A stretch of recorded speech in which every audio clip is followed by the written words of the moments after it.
Breaking news tonight, Fox News has learned that U.S. Attorney for the Washington, D.C. recommended bringing criminal charges against disgraced former Deputy FBI Director Andrew McCabe. Well, that was for lying to investigators about leaking to the media. McCabe's team appealed the decision to the Deputy Attorney General, Mr. Rosen, who rejected it. But that didn't stop MSNBC, naturally, from defending McCabe. Even as DOJ tries to make the point that it's straight up on the merits, it'll be very hard for people to believe when you see all the evidence like that of the commander-in-chiefs wanting to bring him down. Now it appears the department's going to prosecute him with an extremely weak case, a case that looks political. The only difference between Andy McCabe's case and that of other department employees over the years is that the president called for him to be fired and called for him to be prosecuted. Wow, and he doesn't even work at their network. Joining me now is Rudy Giuliani. Rudy Giuliani. I'm sorry, I'm laughing, Rudy. President Trump's personal attorney. Rudy, which MSNBC contributor do you predict McCabe will hire as his next counsel? I wouldn't hire any of them as a lawyer. But, I mean, the fact is that McCabe disgraced the FBI, first of all, by leaking. FBI agents, by the way, are not supposed to leak. If that MSNBC reporter knows of a lot of them who've done it over the years, I'd like to know who they are. But beyond that, he compounded it by lying about the leaking to Comey. Unless he's lying and Comey is telling, unless Comey is telling the truth, or he's telling the truth. We just don't know. So McCabe is the one in the middle right now. He's the first step. I think the next step you're going to see is the Pfizer affidavit and warrant, which is going to turn out to have been even worse, because Comey didn't just make a false statement. Comey lied under oath, clearly, without any doubt, when he made it appear as if the Steele dossier was vindicated and verified, which it wasn't. So I think this is the beginning of investigating and bringing out the real crimes that took place here, which is, honestly, what appears to be an emerging conspiracy to frame Donald Trump, in which I think it's going to get much broader. It's going to involve intelligence services as well.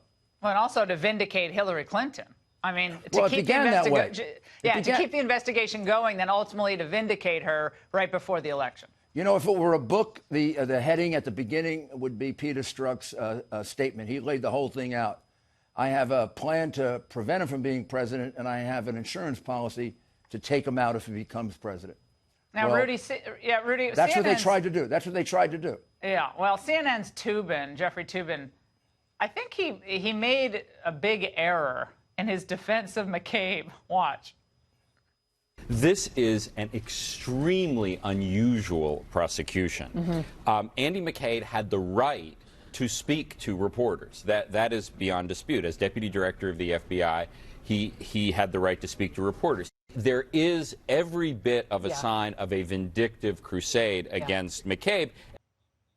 Well, of course, McCabe filed a lawsuit against the Justice Department to try to avert all of this. He appealed it to Rosen. That's not going anywhere. I don't know what he's talking about. Yeah, Rudy, you have authority to disclose information as long as it's in the public interest. If you're in the FBI, wow.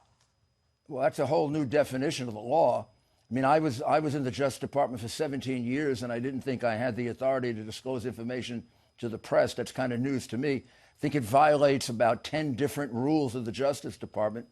It could easily amount to obstruction of justice, and McCabe makes it easy because he lied about it, which is a false statement. After all, they prosecuted Martha Stewart for a single false statement to the FBI. She wasn't an FBI agent. They're prosecuting Flynn for a single false statement when they knew the answer to it.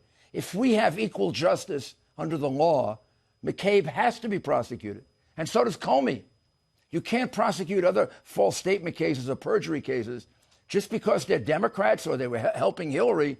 Doesn't give them immunity from the law, which Hillary got. But you know, we got to stop this now. And Rudy, the Inspector General's report also said he lied for personal gain. It wasn't for the public interest. The Inspector General concluded. Oh, come on. The guy was a slime ball. That's ridiculous. His wife was running for office, and they were taking money from Clinton while they were fixing the Clinton case. If that wasn't a, well, never mind. I mean, these people. It's despicable. These people are trying to create a completely different system of justice so that the Clintons and the Bidens and they get away with bribery, they get away with taking billions from China. Pay to play. They pay get to away. play in Ukraine. They get away from taking hundreds of millions from Russia. And oh my God, the New York Times and the Washington Post defends them. And then you get a single false statement in a trap by General Flynn, and they want to crucify the guy. That case should be dismissed tomorrow. Oh, no. And tomorrow. They want to crucify him, bankrupt him, put his family in jail. Disgrace. It's a disgrace to the Justice Department. No, I still can't get over the fact they put Paul Manafort in solitary confinement. I still can't get over that. Another disgrace. In order to get him to lie, Laura, they basically had him in solitary confinement for 7 months, and they gave him a script to read from. And they told him, if you say what we told you to say, we'll let you out of solitary confinement. You should go to jail for doing that. It's a disgrace to prosecutors. Yeah. Hey, Rudy, Ken Starr, of course, former independent counsel, he spoke out on what the penalty for McCabe could be here. Watch. Well, the charges are apparently going to be for misleading the FBI. For lying. And for lying, but they keep talking about misleading, but we'll see exactly what the indictment says. And only when we see the indictment, but we could be looking at prison time here. I can't tell you how many people come up to me, Rudy, when I travel around the country saying, is anyone going to go into jail here? Why is there no accountability for these leaks, vindictive prosecutions, setups, surveillance, lying to the FISA court? And people just get so demoralized. I'm telling you, they're like, well, military people don't get away with this stuff. They get thrown away for 20 years. There are a lot of Americans, Laura, who still believe that justice is blind. And it doesn't matter if you're a crook and you're a Democrat, or you're a crook and you're a Republican, but you go to jail.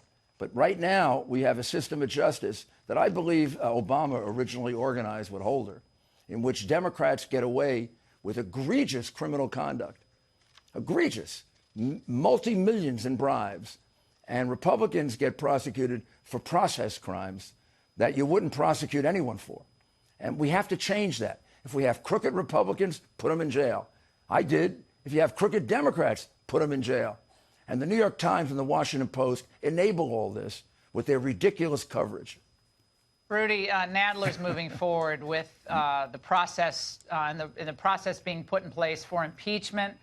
Alexandria Ocasio-Cortez, she decided to chime in today on the vote that she wants to see coming out of this. Let's watch. Oh, that genius, yeah. Yeah, let's watch. We have to do our job. And I think that once the House impeaches, the House has impeached the president. And then that hearing goes to the Senate. If they want to fail it, then I want to see every Republican go on the record and knowingly vote against impeachment of this president, knowing his corruption, having it on the record so that they can have that stain on their careers for the rest of their lives. Rudy, take a swing at that one. Well, I think that as a lawyer and as a person who values justice, of course, they shouldn't impeach. My political head says, okay, Cortez, do it, and you're going to lose the House.